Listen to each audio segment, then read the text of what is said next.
अस्सलाम वालेकुम स्टूडेंट्स, उम्मीद है आप सब लोग खैरियत से होंगे। इस वीडियो में हम एक बहुत अहम बात को डिस्कस करेंगे कि इस दफ़ा मेरिट यूनिवर्सिटीज़ का क्या रहेगा, हाई होगा या लो होगा।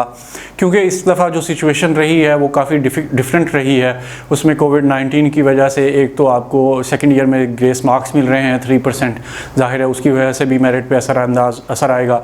इसके अलावा एंट्री टेस्ट कुछ यूनिवर्सिटीज़ ने कैंसिल कर दिए हैं, उसका भी एक मेजर इफेक्ट होगा। कुछ यूनिवर्सिटीज़ ने अपने मेरिट फार्मूलाज चेंज कर दिए हैं, उसका भी असर होगा। तो इस वीडियो में हम देखेंगे कि कौन सी यूनिवर्सिटीज़ का मेरिट हाई रहेगा, कौन सी यूनिवर्सिटीज़ का मेरिट लो होगा और कौन सी यूनिवर्सिटीज़ के मेरिट के ऊपर कोई फ़र्क नहीं पड़ेगा। तो इस चीज़ को शुरू करने से पहले कुछ चीज़ें आप बहुत अच्छी तरह से समझ लें। पहली बात तो ये है कि एंट्री टेस्ट में स्टूडेंट्स की जो परफॉर्मेंस है वो कैसी रहती है।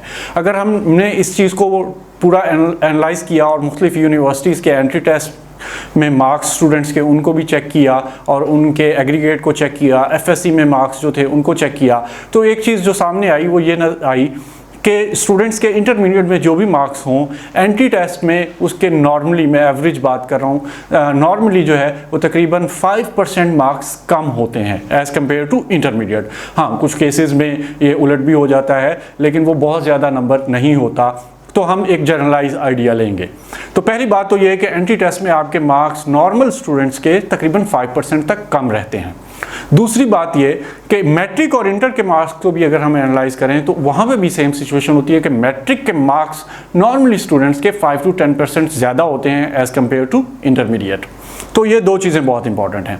अब हम देखते हैं कि कौन सी यूनिवर्सिटीज़ के मेरिट के ऊपर क्या फ़र्क पड़ेगा। सबसे पहले कुछ यूनिवर्सिटीज़ ऐसी हैं जिन्होंने अपना एंट्री टेस्ट कैंसिल नहीं किया और वो अपना एडमिशन भी सेकंड ईयर के मार्क्स की बेसिस पे नहीं कर रही बल्कि फर्स्ट ईयर के मार्क्स के बेसिस पे कर रही हैं।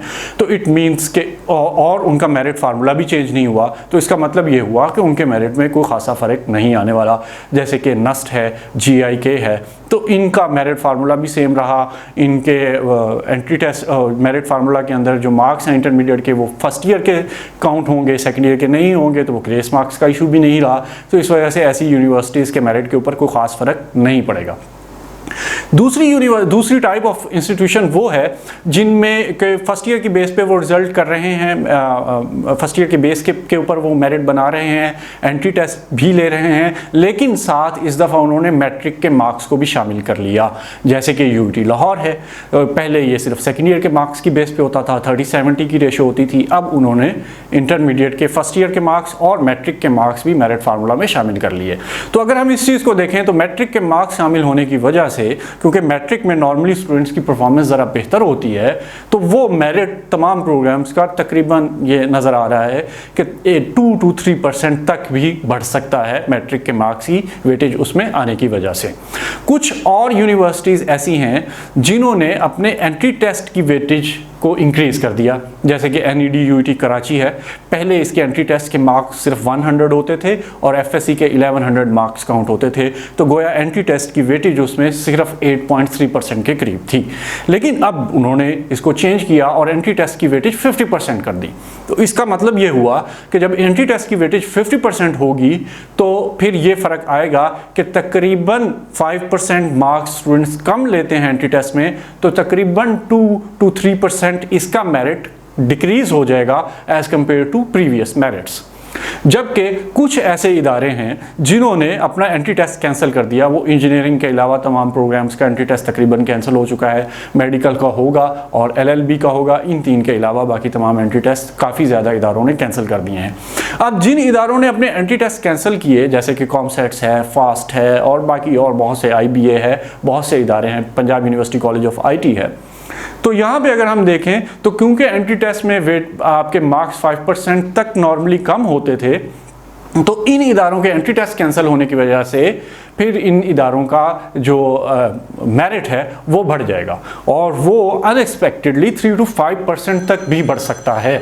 तो इसलिए इस बात को आप ज़रूर अच्छे तरीके से सोच लें, मद्देनज़र रख लें कि किन इदारों का मेरिट बढ़ेगा, ताकि आप जब लास्ट मेरिट को देख रहे हों तो उसको आइडिया करके आप ये ना समझ लें कि आपका मेरिट इसमें बन रहा है और आप किसी और इदारे में अप्लाई ना करें। तो इस चीज़ को हम ज़रूर मद्देनज़र रखें कि बहुत से इदारों का 2 to 3% और इवन 3 to 5% तक मेरिट भी बढ़ सकता है, और वाइस वर्सा भी है कि कुछ इदारों का मेरिट कम भी हो सकता है। तो एडमिशन लेते वक्त इदारों की प्रायोरिटी लिस्ट बनाते वक्त इस चीज़ को ज़रूर अपने मद्देनज़र रखें।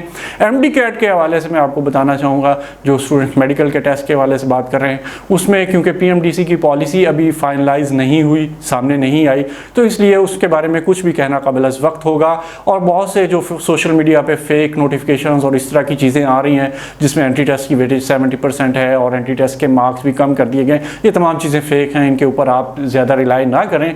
जब PMDC की फाइनल पॉलिसी आ जाएगी तो उस हवाले से हम आपको इंशाल्लाह ज़रूर गाइड करेंगे कि मेडिकल के मेरिट के ऊपर क्या फ़र्क आएगा उसके मेरिट में और क्या क्या चीज़ें उसके ऊपर असरअंदाज होंगी। इस हवाले से अगर आप किसी भी यूनिवर्सिटी के मेरिट के हवाले से या कोई भी इशू एडमिशन के हवाले से आपका हो, कमेंट सेक्शन में आप पूछ सकते हैं। हम अपनी पूरी कोशिश करेंगे कि आपके क्वेश्चंस को एड्रेस करें। बहुत शुक्रिया। अल्लाह हाफिज़।